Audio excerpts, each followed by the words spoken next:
The music you're listening to is this guy right here, dear friend, brilliant jazz artist, Rocky Lombardo. And we're sitting here discussing hopefully all the pros, no cons, of the Scodwell USA Flugelhorn. So when you got this horn, I don't make many, but how many at that particular time did I have for you to pick from? At that particular time, you had 5, which is the most I've seen. That's rare, yeah. In your shop, and this horn just stood out above all the other 5. Initially? Not initially. Initially, when I played this horn, I didn't like it, and I came back, and after you had actually chamfered the valves, that's when this horn just stood out above all the other flugelhorns that you had that day. The other flugelhorns were very good. After you chamfered the valves on this flugelhorn, though, I told you that day, I'm not giving this back to you. Well, by way of explanation, the chamfering of each and every valve port on the piston is a technique of scraping with a very sharp tool some metal off 360 degrees, which gives the airflow no resistance whatsoever. It just directly, the air goes through the ports and increases the response, the freedom of the blow, not necessarily a larger blow, but the openness of the, not only the blow, but the sound. And with, show them the bow. This is another, this part up here is where the primary tuning on the instrument takes place. And of course it tunes that on the lead pipe as well, but it allows the player, and I know you've had several different mouthpieces over the years, but by way of this tuning and this tuning, you can adjust for the individual mouthpiece. Mm-hmm. And what you're playing now, it looks like your Stork. Mm-hmm. And yes. That was, well, that's not, is that the one you've been playing? This is the Stork that I've been playing. But in previous times, you've had a Bach, you've had a Bob Reeves, all of which you could adjust here and there to make it work a little better. Now, tell them, these guys who, you know, I'm okay player, not in your level, jazz player. This horn allows you, when you're playing in a small group, for instance, what's the best feature for you when you take it out of the case and go to work? Well, in a small group, whether I'm playing in a duo, trio, quartet, quintet, or whatever, this horn really gets the warmth that I like in the group, and also still projects, so it gets a very clear sound. And I get the added quality of that warmth, which I really am looking for in a small group. In a big band situation or a larger ensemble situation, I get that warmth, but I get that clarity of sound, so I don't have to play too loud to be heard. So really, it's not a matter of you have to bull this horn. This horn speaks very, very quickly, and the sound is immediate and immediately clear when I play it. Clear is, yeah, what I was after. Clear and fuzzy, or dark and fuzzy, is not a problem. Just about every flugelhorn you pick up is dark and fuzzy. I wanted clarity and that tunable branch. That was the key to why this horn does what it does, with the added benefit of cleaning up the intonation, where it's just, it really doesn't need a trigger.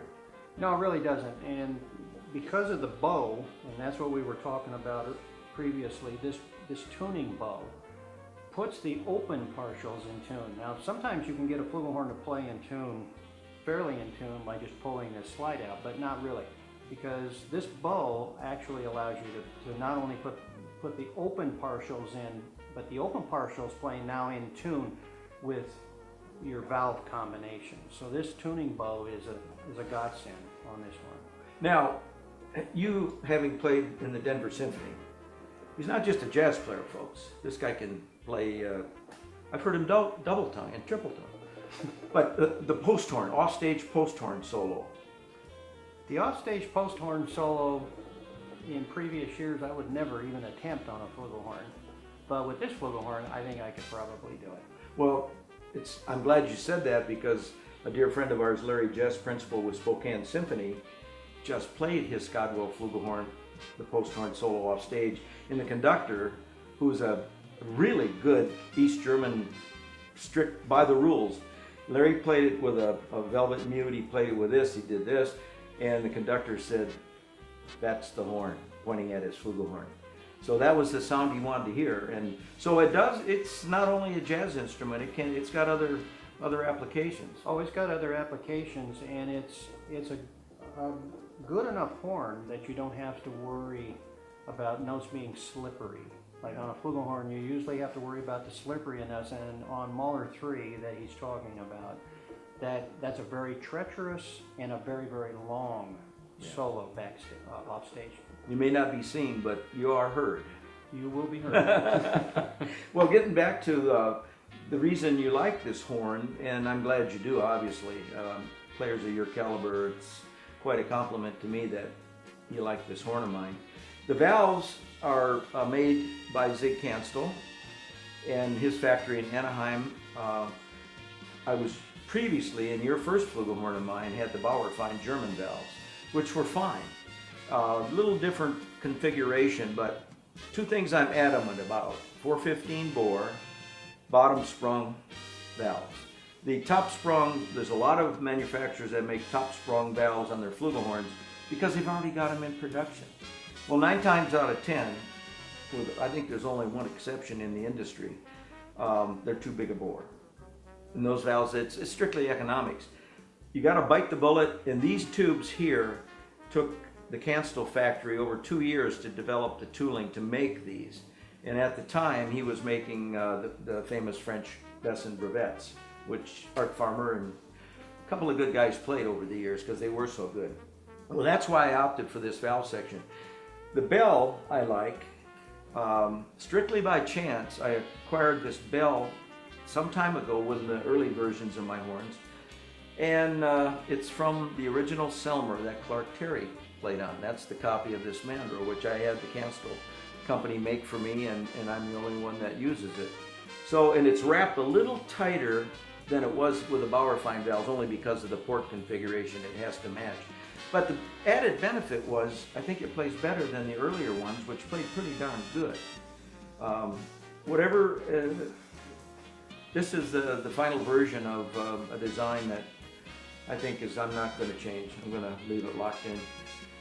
Valves work great. They're beautifully, they're hand lapped, hand fitted, as I do with all my horns slides. But the response is even, I think. Absolutely. I've heard you play, and yes it is. Pitch is, like I said, really doesn't need a trigger, and we both agree on that. However, there's a trigger on it, because everyone says, oh, flugelhorns play out of tune, you need a trigger. That's the reason I put them on, because I got to sell some horns, and somebody looks at my horn without a trigger, and they're going to think, it's not a real flugelhorn. Rocky doesn't use his. I put spacers in here, which pull the third valve slide about 1/8 of an inch, this one about 1/16, and there's no problem playing D, C sharps. I mean, it's none at all. They're there.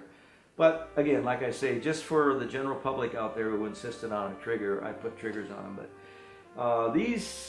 the finish, yours is particularly handsome. The gold clear lacquer, right?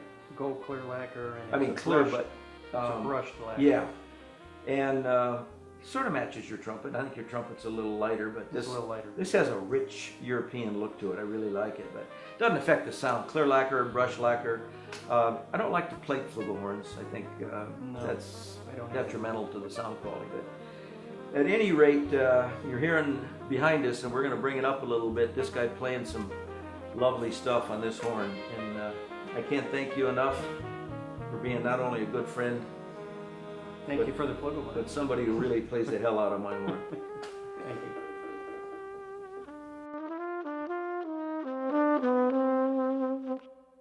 you.